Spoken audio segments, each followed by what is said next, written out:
So good to be back this week, and I enjoyed our time gone, but I'm glad to be back with everybody, and absolutely excited to continue this process of talking about money and finance.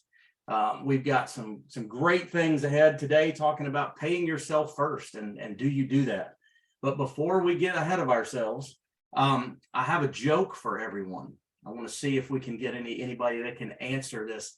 It's I only seem to get sick on weekdays. Can anybody tell me why? No. No guesses. Because I have a weekend immune system. Oh, that was cheesy. That's the design.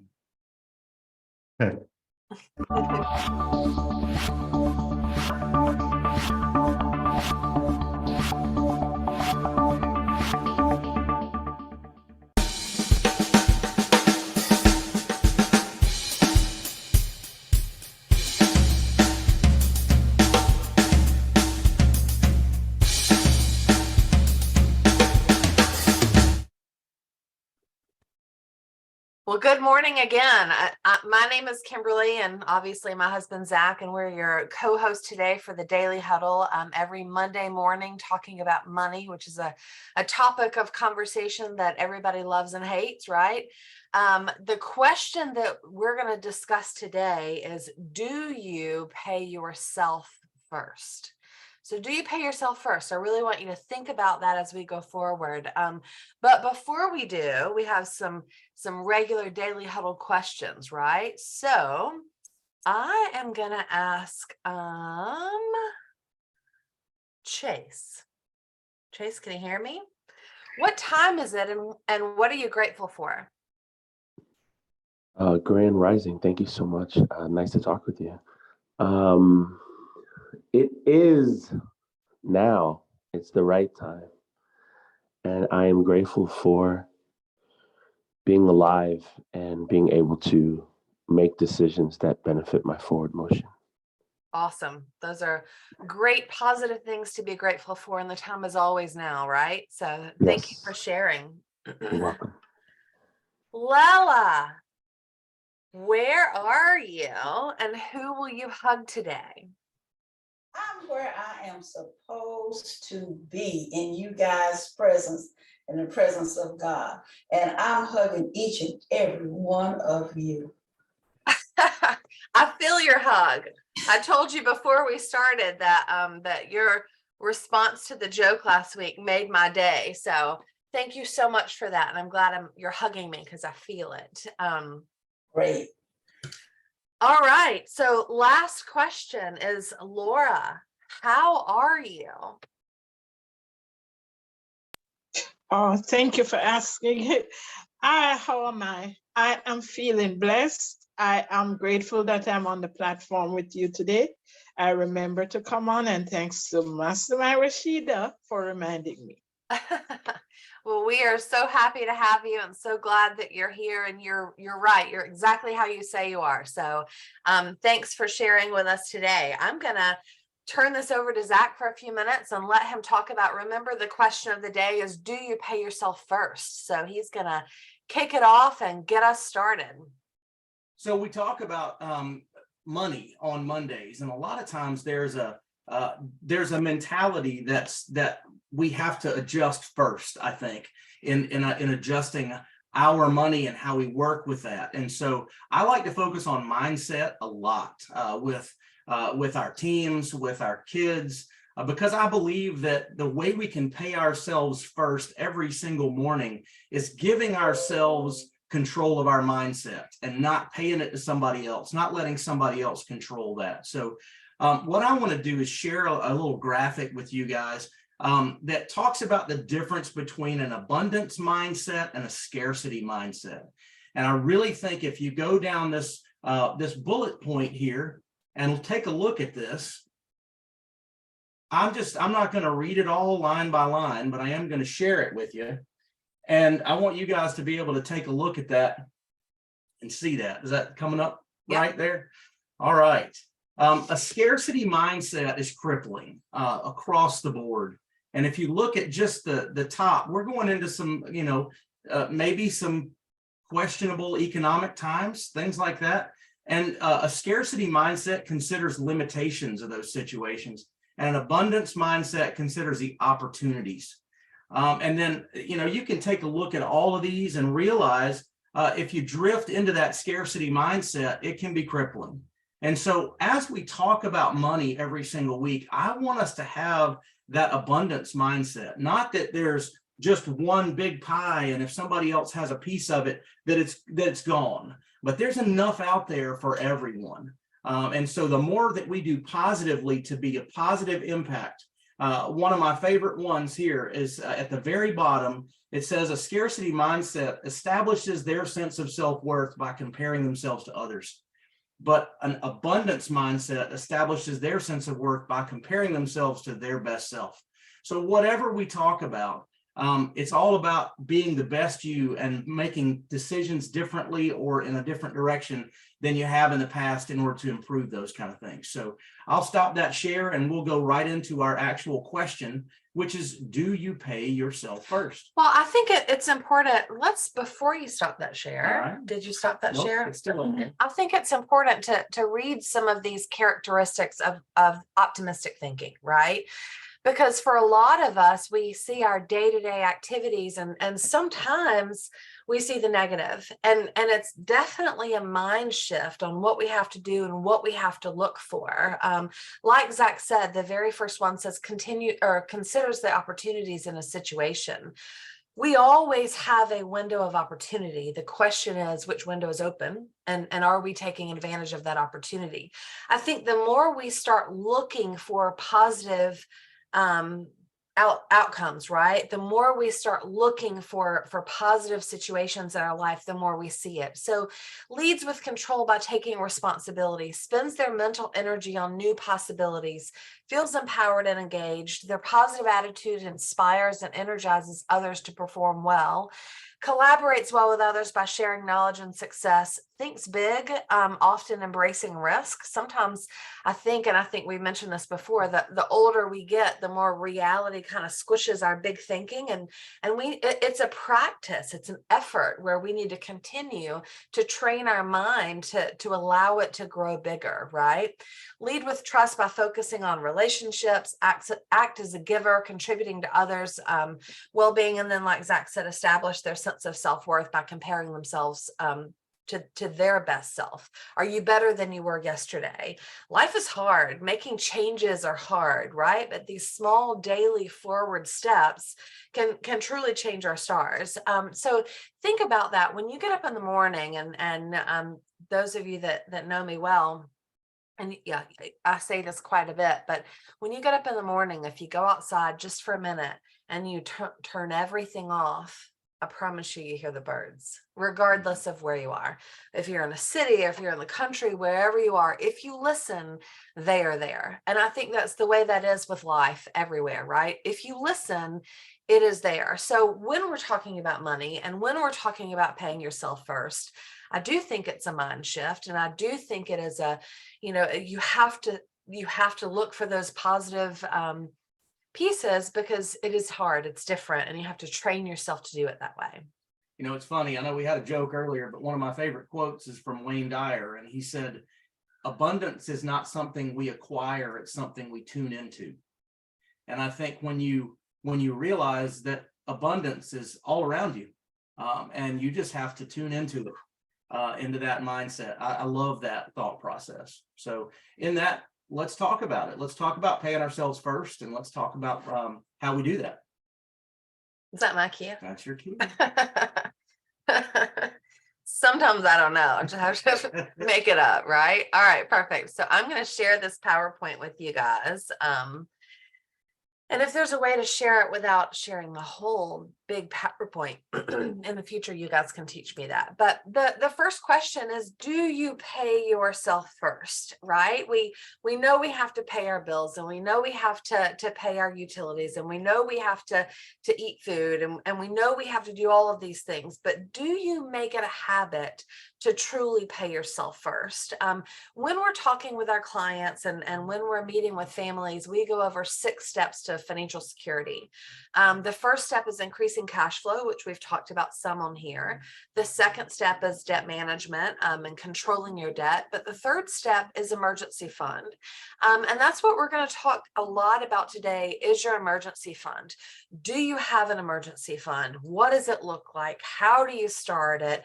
Where do we go? Because we have to pay ourselves first, right?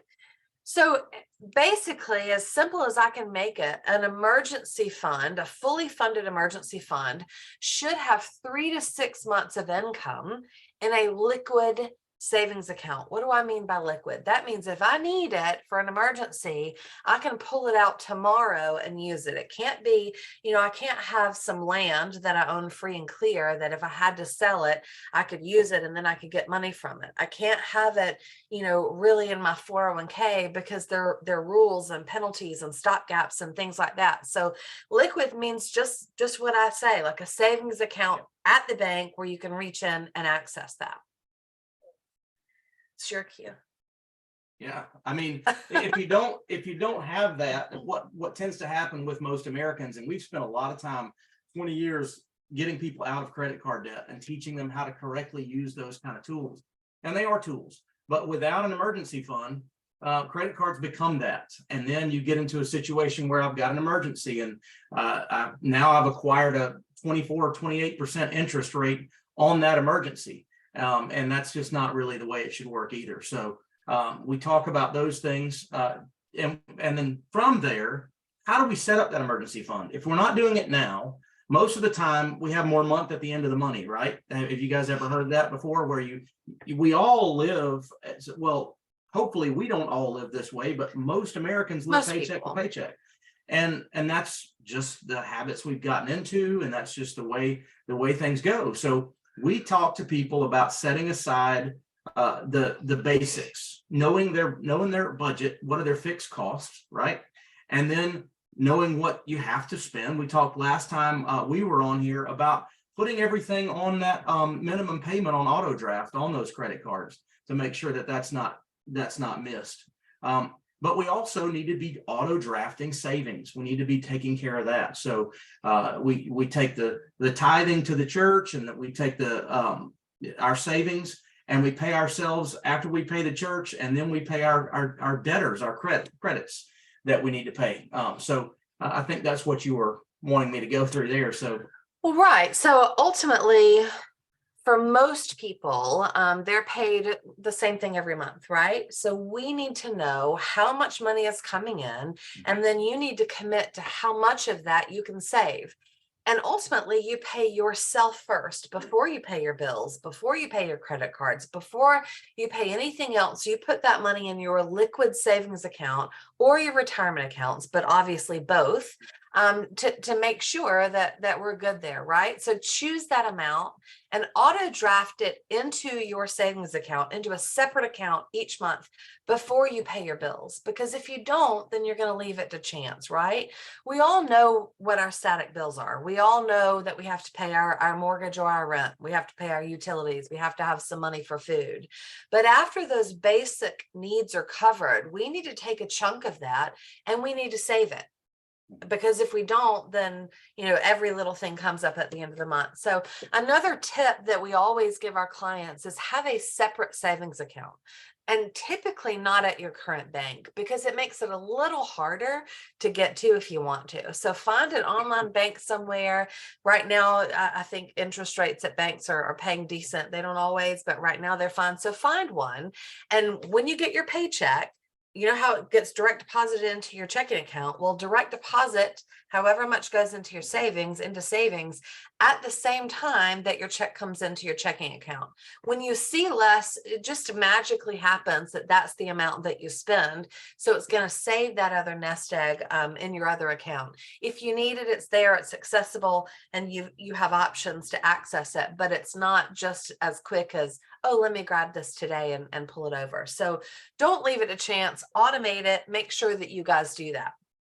So I want to show you guys, because I think it's important to know, right? Like a lot of this we understand, a lot of this we know, we've heard it a million times. But I think in reality, COVID probably made people really understand how important emergency funds were or are, right? Wouldn't you say?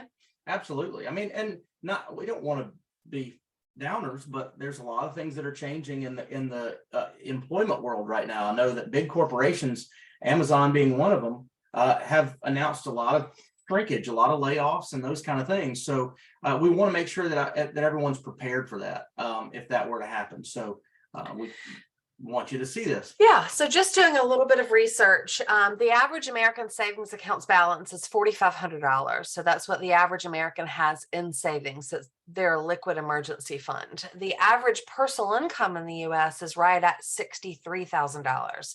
So if we take that basic math that we were talking about and we look at the emergency fund and that rule of thumb of 3 to 6 months income, then obviously 63,000 divided by 12 gives you this $5,200 number that you see on the screen. Multiply that times 3 months, and that's going to be $15,000, $16,000 in this liquid savings account. If we multiply it by 6 months, then it's $31,000. So this particular person, their goal is to have $15,000 to $30,000 in a liquid account that they can access through emergencies. We all know for most people, that's not something they can do overnight, right? We all know that most people can't just turn around and make that happen. We also know that it is important to pay our debts, and it is important to plan for retirement, and it is important to have an emergency fund. So we might not can fund it as quickly as we would like to fund it, but I think starting those habits and creating that savings mindset, right, in your head, and just that habit of, when you have a little bit of money in savings, it actually makes you feel good. It gives you that warm, fuzzy feeling inside, because if there's an emergency, you're okay and you're taken care of. So whatever your income is, whatever your number is, think about that. And remember that 3 to 6 months income is your goal. You can't wait, right, to have your emergency fund fully funded to pay off your debt or save for retirement. So you're going to have to figure out how to do that simultaneously, but know your target, know your goal, so you know what you're working for. And then just what are your options? Like how do we do this? Yeah. So we'll wrap up with this. Number one, know your budget. Know what you have coming in, but don't focus on it with a scarcity mentality. Just know what's coming in every single month and automate your savings. Start what you can do into an automated savings, and then get a side gig. If that's not enough and you can't get to where you want to get, side gigs are everywhere, right? We're in 3 different businesses and we're always hiring. That's just one of the things that we do. We teach people how to make extra money and then just save all of the side gig money, right? We were traveling this last week and we met several different Uber drivers that had other jobs. And that was something that they did as a side gig. And we just had these conversations. So stick to a budget, automate your savings. And if you need to, or just want to, get a side gig. So with that being said, let's talk about questions, Q&As. Who's got some questions about what we talked about today, or what our recommendations might be for something, or any of those kind of things?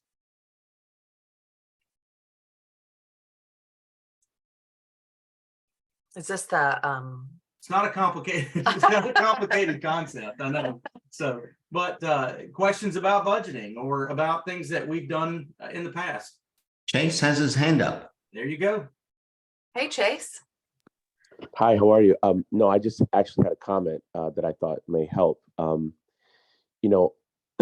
a musician. I don't know if I said that before, but during COVID, I started to do some things outside in this amazing city, New York City, and performing in different places. And I made a ton of money. It was just crazy. And I always pay myself. But what happened during that time was something very interesting. As I started to make more and more money and pay myself actually a little bit more than I did before, I developed more of an abundance mindset because everyone was talking about how hard it was and how it wasn't going to be good and what are we going to do. And I was going the opposite way because of where I chose to be. And something happened. I was putting away money and I got to a point where I felt so great about it. I forgot that I had money in certain places. So, so when I moved to another location, I was moving stuff out of my place and I found two different places where there were money. Like I'm talking about money, like $400 and $500. I had put it in a suit away and had forgotten about it. And when I went to it, I just laughed because I was like, how do you forget about $1,000? Like close to $1,000. And I realized the reason why I forgot it is because I stopped thinking about it from a lack perspective. I was like, oh, I have money. I'm going to make more money tomorrow and tomorrow and tomorrow, and I have it put away, whatever. I literally forgot about it. Like I said, had it so tucked away. And that concept, I laughed at it, but now that I look at it, I was like, that's it. That's how I am now. Because, you know, my dad used to say, oh, we'll make more money tomorrow. You'll make more money. Don't worry. You'll make more money. Like that. Not like, oh, you better watch your money because money doesn't grow on trees, like that kind of thing. So I say that and I put that out into the call because paying yourself really does give you this cushion and it does make you feel more powerful over time, where you can say something like, you know, like for example, I carry $100 bill around. I don't know if anyone's ever heard that before, but that abundance mindset where you have, though, you can go, oh, I can buy that. You don't buy it, but you go, I can buy that if I want to buy that. And it just multiplies. So yes, paying yourself first works and it is for real. And that's my story. I think it's a great story. I think hiding things in your suit pockets and finding it later, right, is obviously makes for a really great day at that moment. But it's also like having that savings account at a totally separate bank that is auto drafted before you see it, and it's set it and forget it, right? Like it just goes there, and you learn to work with what you have, and that is there, and it is out there, right? So thanks for sharing your story. That made me really happy.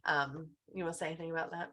No, I love it. I love it. We used to, back when we had check registers and we were writing down everything else, we did this thing where we rounded up to the nearest dollar in our register when we wrote a check. So and now I think some of the banks do this where they'll allow you to, every purchase is an even dollar amount and they take the difference and change and stick it in a savings account. I'm not sure if there are any banks that are still doing that, but it's a cool thing. And we would realize that, you know, we'd write checks for full amount or for, you know, and it rounded up in our register. And next thing you know, we had a cushion in our checking account.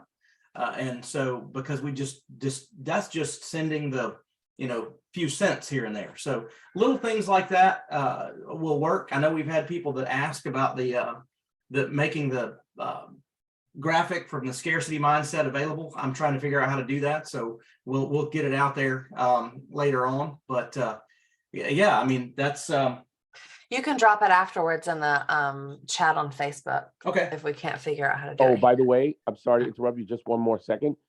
There's an account called Digit, if anyone's ever heard of it. And Digit does what you just said. So every time you make a purchase through the bank or whatever, they bring it up to the nearest dollar or $2. That money grows like wildfire. It is unbelievable. And you don't feel it leaving. And I'm sure using our debit cards like we do now, right, instead of writing checks, that's true. If you have an app that automatically does that for you, I'm sure it grows like wildfire. So anything like that, you know, whether it is definitely some sort of app like that, it's budgeting and making sure you know where your money is going, all of those pieces, just use the tools that are available to you. And if you feel like you can't start with a lot and you can't quite reach your goal, start with a little. Yeah. Rashida, I see your hand.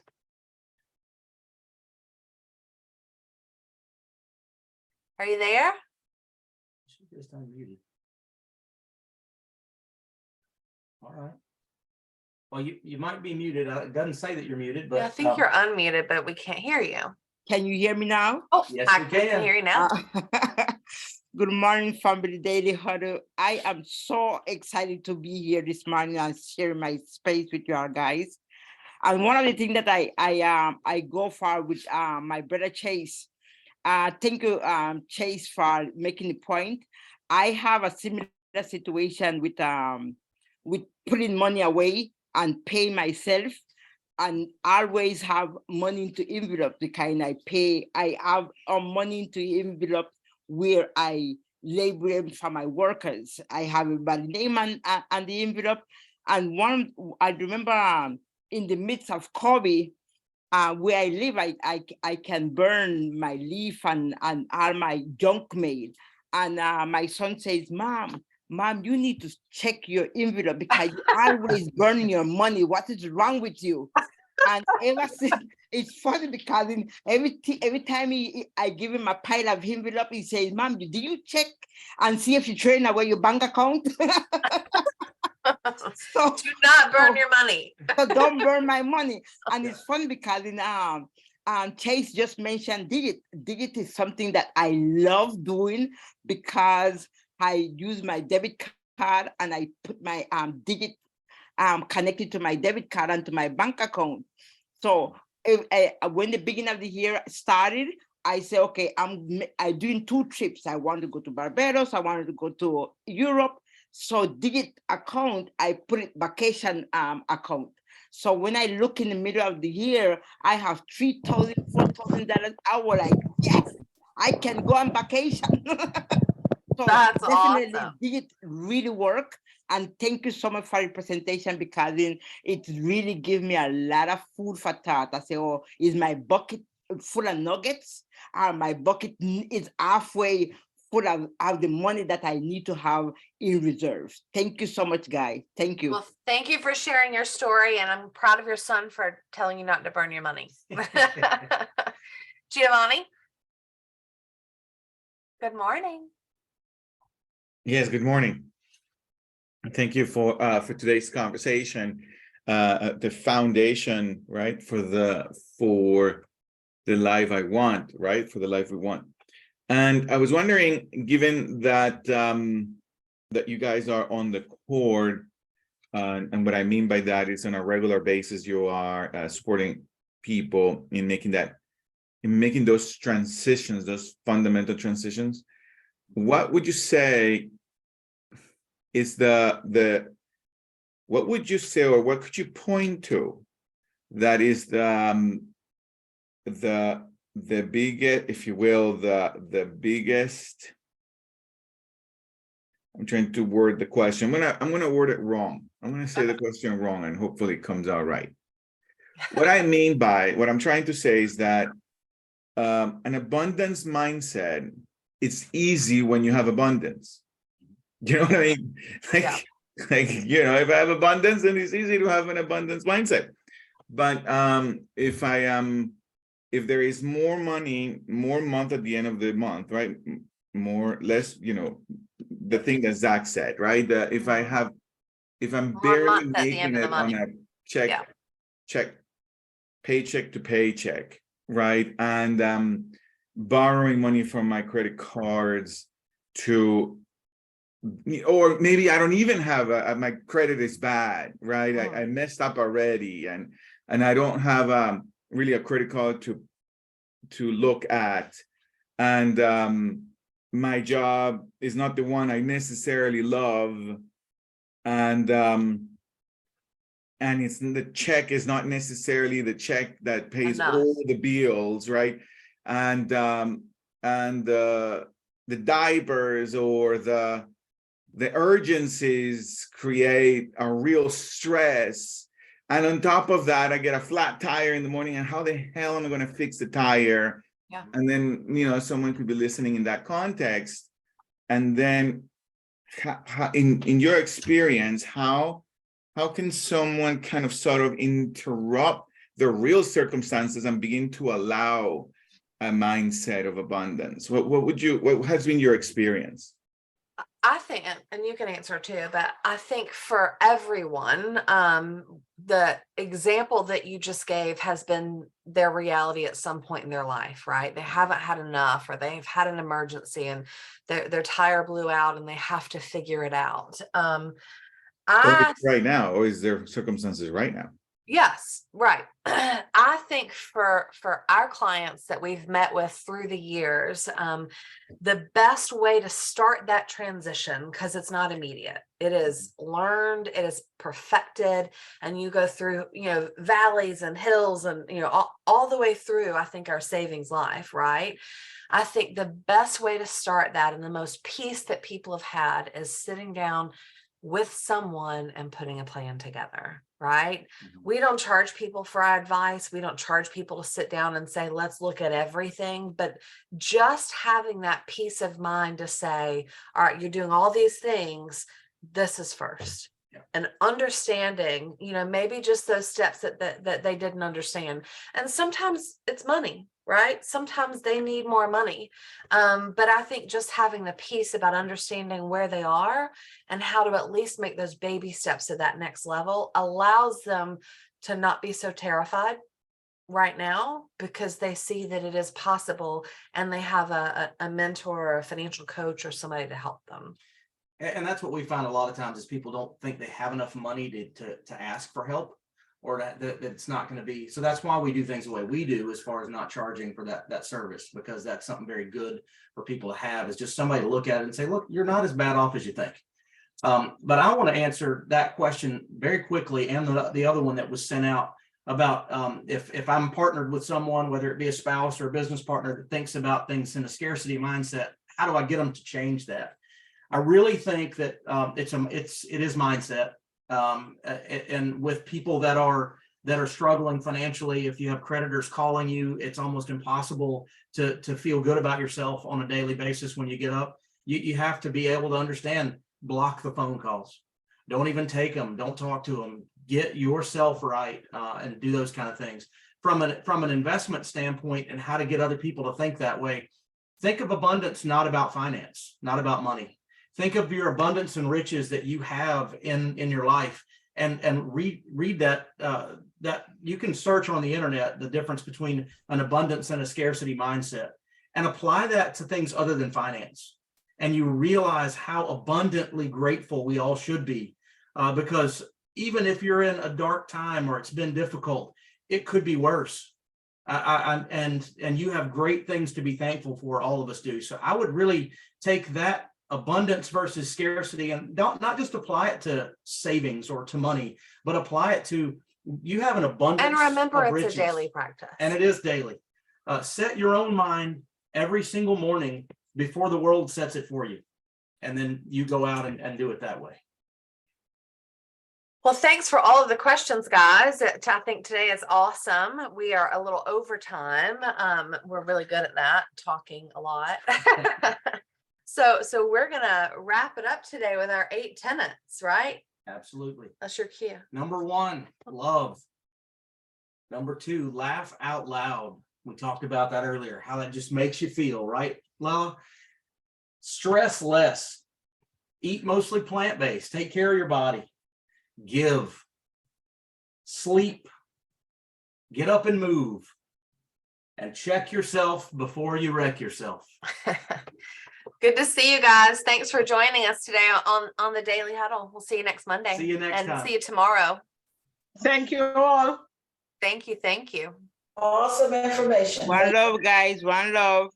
One Yes, love. absolutely. Lela, you want to close us out with your laugh?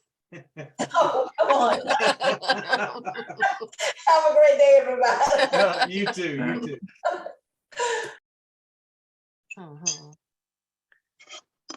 Daily Huddle.